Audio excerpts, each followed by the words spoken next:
అన్న చెప్పన్న. నమస్తే. నమస్తే అన్న. ఇది తమ్ముడు ఇచ్చిండు.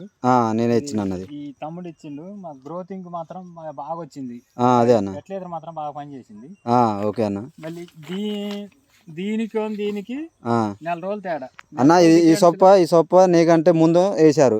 నెల రోజులు ఇది నెల రోజులు ముందు వేసారు. నెల రోజుల తర్వాత నీ సొప్ప వేసావు గింజలు.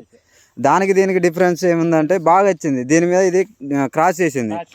క్రాస్ చేయడానికి కారణం ఏంటంటే మనకి మళ్ళీ కర్ర కూడా మంచి గ్రోతింగ్ ఉన్నది. ఇంతవరకు నెల అయింది పోసి ఇప్పటి వరకు కూడా కర్ర ఇంకా గ్రోతింగ్ ఉన్నది. కర్ర కూడా మంచిగా ఊరింది అన్న. అదే మన గ్రాన్యూల్స్ బాగా వచ్చింది. అదే అన్న. అదే సొప్ప కర్రలు బాగురినాయి అన్న. కర్రలు బాగురినాయి. ఎదుగుదల మీద కూడా బాగుంది. చేను అంతా బాగానే ఉంది అన్న. నేను ఫస్ట్ స్టార్టింగ్ లో ఒక్కసారి మందు కొట్టినా. గ్రేట్ అన్న. ఒక్కసారి కొట్టినా అన్న మందు. అంతేనా? బాగా వచ్చింది అన్న. అదే మన ఈ 2 ప్యాకెట్లు వేసినావు అన్న గ్రాన్యూల్స్. 2 ప్యాకెట్లు వేయడం వల్ల మందులు కలిపేయడం వల్ల మంచిగా కర్ర మంచిగా ఊరింది. మన నెంబర్ 1 పని చేస్తుంది అన్నది. వాడచ్చు అన్న. ఓకే అన్న.